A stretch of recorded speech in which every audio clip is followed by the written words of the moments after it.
ท่ามกลางขุนเขาหมู่บ้านเล็กๆแห่งหนึ่งซ่อนตัวอยู่ในธรรมชาติใต้เงาไม้และแสงแดดอ่อนๆ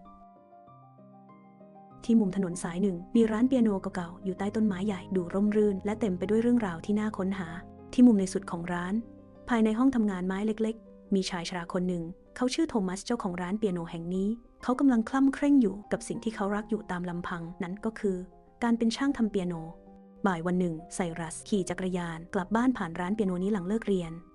ทุกวันเขามักที่จะหยุดจอดที่หน้าร้านเปียโนแห่งนี้และมองเข้าไปภายในร้านเสมอแต่ในวันนี้เหมือนมีบางอย่างดลใจให้เขาค่อยๆหยุดรถที่หน้าร้านเปียโนแห่งนี้ราวกับมีบางสิ่งภายในร้านกำลังเรียกหาเขาไซรัสตัดสินใจเดินเข้าไปอย่างร้านเปียโนแห่งนี้ไซรัสผลักประตูเข้าไปช้าๆอย่างลังเลทั้งที่เขาผ่านร้านนี้และแอบมองเข้ามาหลายครั้งแต่ไม่เคยก้าวเข้าไปจริงๆสักทีที่มุมห้องภายในร้านเขาเห็นเปียโนเก่าหลังหนึ่งวางอยู่โดยที่ไม่มีใครสนใจเขาลองกดคีย์เปียโนเบาๆเสียงนั้นนุ่มลึกไพเราะอย่างน่าประหลาดใจเขาเล่นต่ออย่างเงียบๆด้วยหัวใจที่เต็มไปด้วยบางสิ่งที่ยากที่จะอธิบายไซรัสเขาไม่เคยสัมผัสเปียโนตัวไหนที่ทำให้เขาหลงใหลได้เท่านี้มาก่อนครูหนึ่งชายชราเจ้าของร้านก็เดินเข้ามาช้าๆก่อนจะนั่งลงข้างๆไซรัสพร้อมรอยยิ้มอ่อนโยนที่แสดงถึงความยินดีก่อนจะพูดกับเขาว่าเธอรู้ไหมเปียโนตัวนี้มันมีเสียงแต่ไม่ใช่เสียงสำหรับทุกคนจากนั้นชายชราหันไปหยิบกล่องไม้ใบเล็กๆที่เขาเก็บไว้นานแล้วและเขายื่นมันให้กับไซรัสข้างในกล่องไม้ใบนั้นมีกุญแจดอกหนึ่งอยู่ข้างในชายชรากล่าวกับไซรัสว่าหากวันใดเธอต้องการคำตอบ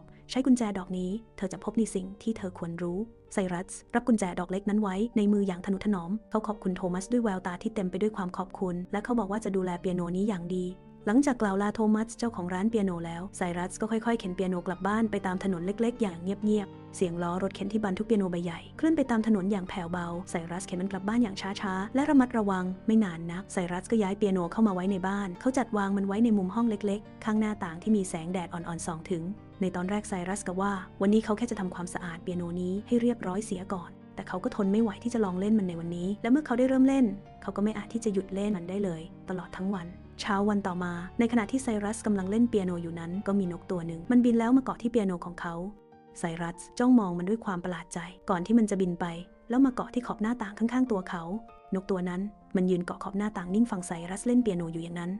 นานจนกระทั่งเขาเล่นจบแล้ววันต่อมามีแมวคู่หนึ่งมานั่งริมหน้าต่างมานั่งฟังไซรัสเล่นเปียโนอย่างเงียบๆพวกมันนั่งนิ่งๆไม่ขยับไปไหนราวกับว่าพวกมันมาเพื่อฟังเพลงของเขา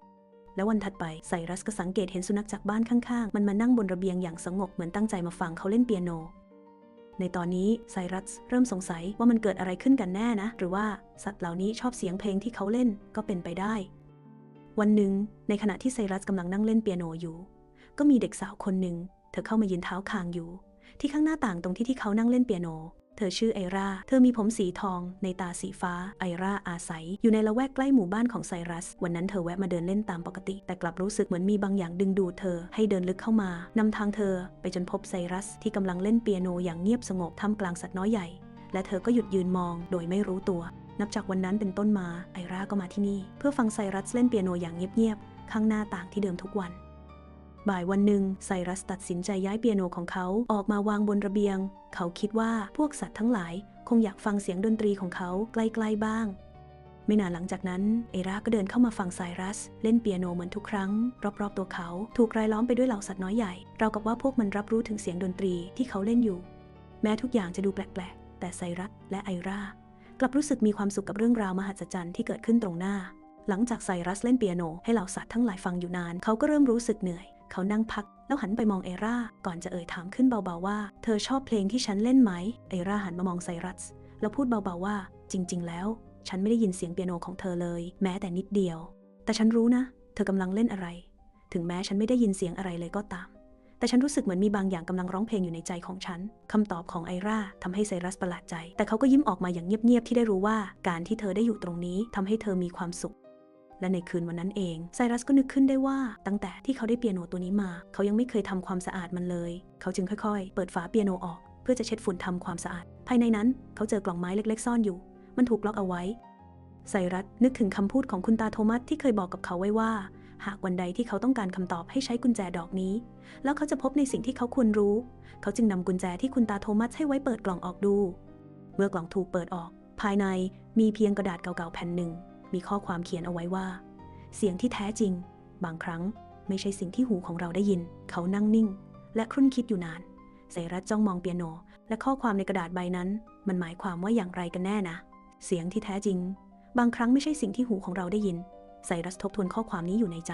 สักครู่หนึ่งเหมือนเขาจะนึกอะไรได้บางอย่างไซรัสเดินขึ้นไปยังห้องใต้หลังคาอย่างเงียบๆเขาตรงไปที่มุมหนึ่งของห้องเก็บของและเริ่มค้นหาอย่างตั้งใจไม่นานเขาก็พบกล่องใบหนึ่งที่เขากำลังตามหาข้างในกล่องนั้นมันคือเครื่องบันทึกเสียงเก่าๆของพ่อตัวเดิมที่พวกเขาเคยใช้ด้วยกันตอนที่พ่อพาเขาเข้าป่าเมื่อครั้งยังเป็นเด็กตอนเด็กๆทุกช่วงวันหยุดเขาและพ่อชอบเข้าป่าด้วยกันพวกเขาจะนำเครื่องบันทึกเสียงนี้ไปด้วยเพื่อออกไปเก็บเสียงธรรมชาติและเสียงของสัตว์ประสาทในป่าพ่อของเขามักใช้เครื่องบันทึกเสียงเครื่องนี้เพื่อบันทึกเสียงที่ไม่มีใครได้ยินมีแค่สัตว์เท่านั้นที่เข้าใจมันนั่นคือสิ่งที่พ่อพยายามทำและตามหาเสมอคืนนั้นไซรัสเล่นเปียโนและใช้เครื่องบันทึกเสียงเก่าๆของพ่อค่อยๆบันทึกบทเพลงที่ไม่มีใครได้ยินลงในม้วนเทปเขาเล่นอยู่เช่นนั้นจนแสงของวันใหม่ค่อยๆสาดเข้ามาในห้องเช้าวันนั้นไซรัสปั่นจักรยานไปโรงเรียนอย่างเร่งรีบทั้งที่เมื่อคืนเขาแทบไม่ได้นอนเพราะในหัวเต็มไปด้วยคำถามที่ยังไม่มีคำตอบเมื่อถึงโรงเรียนเขารีบมุ่งตรงไปยังห้องคอมพิวเตอร์เก่าๆของโรงเรียนด้วยใจที่เต็มไปด้วยคำถามและความตื่นเต้นไซรัสค่อยๆสอดเทปบันทึกเสียงลงในเครื่องเล่นที่มันเชื่อมต่อกับคอมพิวเตอร์เก่าๆของโรงเรียนไซรัสตั้งใจจะแปลงคลื่นเสียงเปียโนที่เขาเล่นเมื่อคืนบนหน้าจอคอมพิวเตอร์นั้นเส้นกราฟคลื่นเสียงค่อยๆปรากฏเส้นกราฟของคลื่นความถี่ต่ำจนแทบมองอะไรไม่เห็นเขาลองปรับคลื่นเสียงให้สูงขึ้นทีละนิดปรับโน่นแต่งนี่เหมือนกำลังถอดรหัสบางอย่างที่ซ่อนอยู่ในเสียงนั้นทันใดนั้นก็มีเสียงเปียโนที่เขาคุ้นเคยมันคือเพลงที่เขาเล่นเมื่อคืนก่อนมันดังขึ้นอย่างช้าๆเบาๆเขารู้แล้วเปียโนตัวนี้ส่งเสียงในย่านคลื่นความถี่ต่ำมากคลื่นอินฟราซาวด์เป็นคลื่นเสียงที่ต่ำกว่า20เฮิรตซ์ซึ่งคลื่นเสียงนี้มนุษย์เราไม่สามารถได้ยินแต่มีสัตว์บางชนิดสามารถรับรู้ได้มันคือเสียงที่ธรรมชาติใช้สื่อสารนั่นเองบ่ายวันนั้นหลังเลิกเรียนไซรัสขี่จักรยานกลับบ้านอย่างเร่งรีบพร้อมเทปม้วนนั้นในมือที่บ้านของเขาไอรานั่งรออยู่บนขั้นบันไดเช่นเคยรอบข้างเธอเต็มไปด้วยเหล่าสัตว์น้อยใหญ่ที่คอยอยู่เป็นเพื่อนเมื่อไซรัสเล่าเหตุการณ์ทั้งหมดตั้งแต่เรื่องที่เขาพบจดหมายในเปียโนจนถึงการค้นพบว่าเปียโนตัวนี้สามารถเล่นเสียงในคลื่นความถี่ต่ำได้เสียงที่มนุษย์ทั่วไปไม่ได้ยินยกเว้นตัวเขาที่ได้ยินมันมาตลอดพร้อมทั้งเปิดเล่นเทปเสียงเปียโนที่เขาเพิ่งแปลงเสียงมาให้ไอราฟังทันทีที่ไอราได้รับฟังเรื่องทั้งหมดตาเธอเบิกกว้างด้วยความแปลกใจเธอบอกไซรัสว่าเพลงนี้คือเสียงที่เธอเคยรู้สึกมาตลอดแม้ไม่เคยได้ยินมันเลยก็ตามฉันเคยได้ยินมันนะแค่ไม่ได้ยินด้วยหูเท่านั้นเองแหละและฉันก็รู้ว่ามันกำลังพูดกับฉันไอรากล่าวด้วยรอยยิ้มแววตาเป็นประกายและเต็มไปด้วยความเชื่อมั่นไซรัสยิ้มตอบและพยักหน้าช้าๆในที่สุดเขาก็เข้าใจแล้วเสียงเปียโนที่เขาเล่นนั้นไม่ได้มีไว้เพื่อให้ใครได้ยินแต่มันคือเสียงที่หัวใจรับฟังเสียงที่ธรรมชาติรับรู้ได้ไม่ใช่แค่เพียงมนุษย์เท่านั้นและนับจากวันนั้นไซรัสจะนั่งอยู่หน้าเปียโนของเขาบรรเลงบทเพลงอันไร้เสียงเพื่อให้ทั้งโลกได้ฟังอย่างภูมิใจถึงแม้เพลงของเขาจะไร้เสียงแต่ทุกชีวิตกลับรู้ว่ามันคือเพลงแห่งความอบอุ่นเสียงเปียโนแผ่วเบาล่องลอยไปกับสายลมเย็นแทรกผ่านหุบเขาและลอยหายไปไกลแสนไกลเท่าที่เสียงนั้นจะไปถึง